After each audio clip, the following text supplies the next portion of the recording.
सभी दोस्तों, स्वागत करती हूँ आपका आपके अपने इस बेहद खूबसूरत YouTube चैनल पर जिसका नाम है अंकों का ज्ञान। आज हम न्यूमरोलॉजी के सबसे बेसिक चीज को सीखेंगे जिसके ऊपर पूरी न्यूमरोलॉजी आधारित होती है। कैसे न्यूमरोलॉजी काम करती है, कैसे प्लैनेट्स काम करते हैं, कौन सा प्लैनेट किस नंबर से डिकोड किया जाता है, ये सारी चीजें आज हम इस विषय पर चर्चा करेंगे।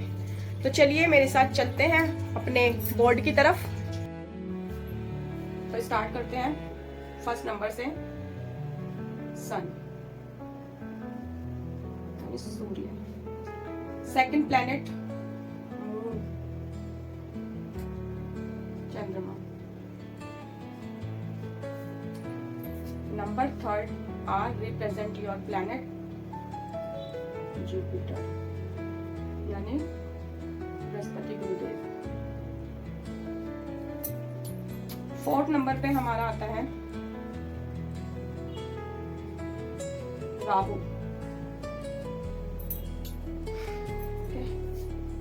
फाइव मरकरी, यानी बुध। सिक्स वीनस,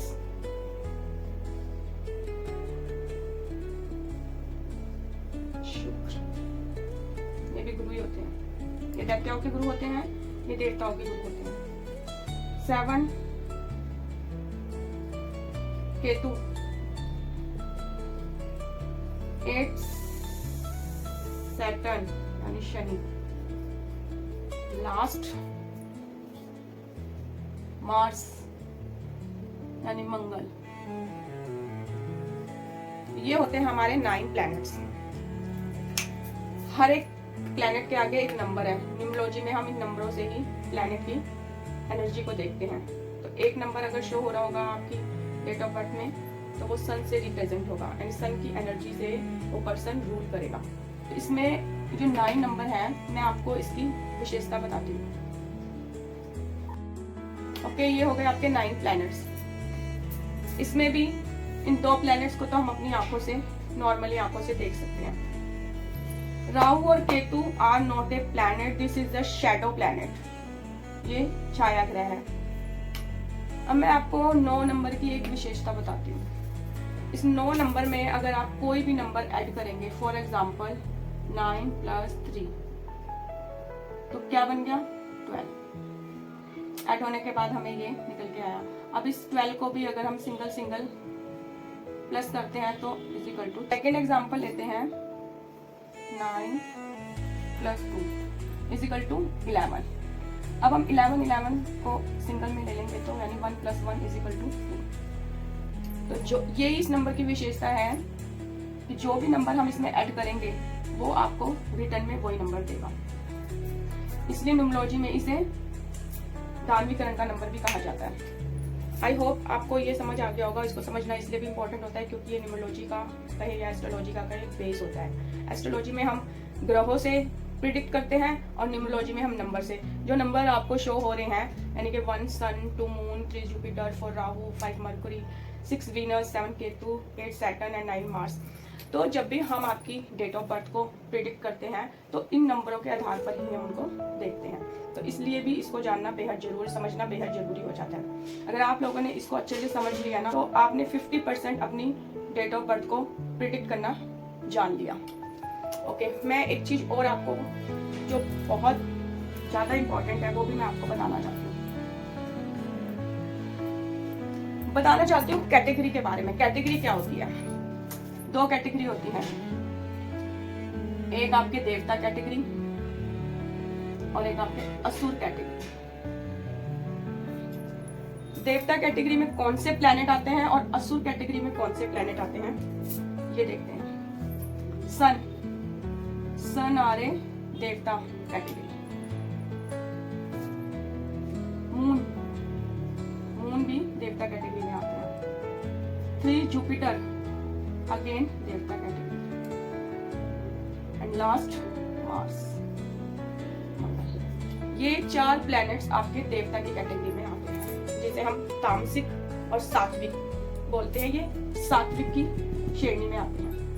सेकंड असुर प्लैनेट राहु,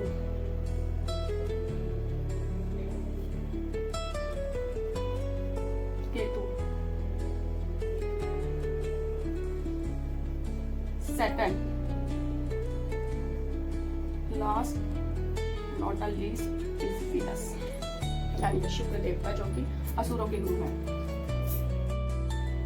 मरकरी जो प्लैनेट है इसका नंबर आप देख रहे हैं 5। इसे न्यूमरोलॉजी में बैलेंसिंग का नंबर कहा जाता है। आधी क्वालिटी इसके अंदर देवता वाली होती है, आधी क्वालिटी इसके अंदर असुर वाली होती है, कह सकते हैं ये बात। तो इसकी इतना ज्यादा इनका मेजर रोल नहीं है इस प्लैनेट का, जितना मेजर रोल इनका होता है।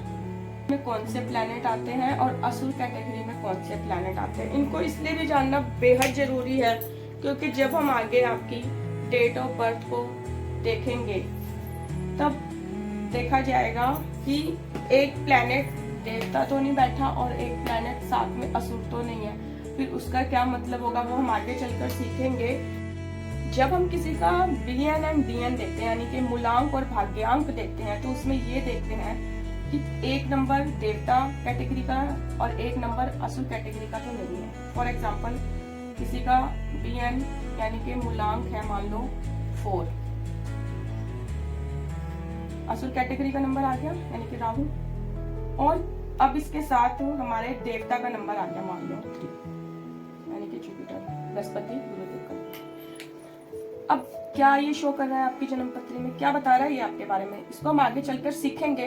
बट इससे हमें ये तो पता चला कि एक असुर और एक असुर और एक देवता अगर दो बैठ जाए तो फिर क्या होता है, क्या लाइफ में वो रिएक्शन देते हैं हमारी लाइफ में, वो हम आगे चलकर सीखेंगे। बट हमने ये जाना, इसको जानना बेहद जरूरी हो जाता है इस पैटर्न को। तो आई होप आज की क्लास में आपको बहुत मजा आया होगा, आपने कुछ सीखा होगा। बेस है ये न्यूमरोलॉजी का, इसको डीपली जानना बहुत जरूरी है क्योंकि जब भी कभी हम नंबरों को प्रिडिक्ट करेंगे या नंबरों को देखेंगे तो हमें सन यानी कि एक नंबर है तो समझ जाएंगे कि ये पर्सन जो है वो सन की एनर्जी से रूल होता है, 2 है तो मून की एनर्जी से रूल होता है। इन्हीं नंबर के आधार पर हम उसके प्लैनेट को डिकोड करेंगे।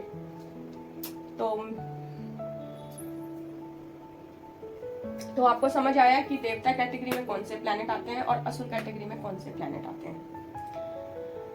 आगे हम एक एक प्लैनेट की स्ट्रेंथ और वीकनेस को जानेंगे, यानी कि सन मून जितने भी ये 9 के 9 प्लैनेट्स हैं, इनकी क्वालिटीज क्या क्या होती है, क्या दिखाते हैं ये आपकी डेट ऑफ बर्थ में, इनकी वीकनेस, इनकी स्ट्रेंथ, इनकी गुण, इनके बारे में और थोड़ा सा डीप में जाकर देखेंगे। तो जब तक के लिए दीजिए मुझे इजाजत। तो जाना आपने 1 से लेकर 9 तक के प्लैनेट्स, उनके नंबर, उनके नाम, उनके देवता कैटेगरी, उनकी असुर कैटेगरी, एवरीथिंग इज क्लियर। अब हम नेक्स्ट क्लास में जानेंगे एक एक प्लैनेट के बारे में। फॉर एग्जाम्पल सन से जो रिलेट करते हैं, सन की एनर्जी से जो रिलेट करते हैं पर्सन, उनका नेचर कैसा होता है, उसके नंबर के हिसाब से जान सकते हैं कि इसका नेचर कैसा होगा। आगे हम चलकर एक एक प्लैनेट के बारे में थोड़ा थोड़ा समझेंगे। तब तक के लिए आई होप कि आज की ये महत्वपूर्ण जानकारी आपको बहुत पसंद आई होगी और जरूर आज आपने इससे कुछ ना कुछ सीखा होगा। तो अगर आपको ये अच्छी लगी क्लास और आपने जरूर कुछ ना कुछ सीखा है तो एक लाइक तो बनता ही है। तो मिलते हैं अपने नेक्स्ट वीडियो में, जब तक के लिए नमस्कार।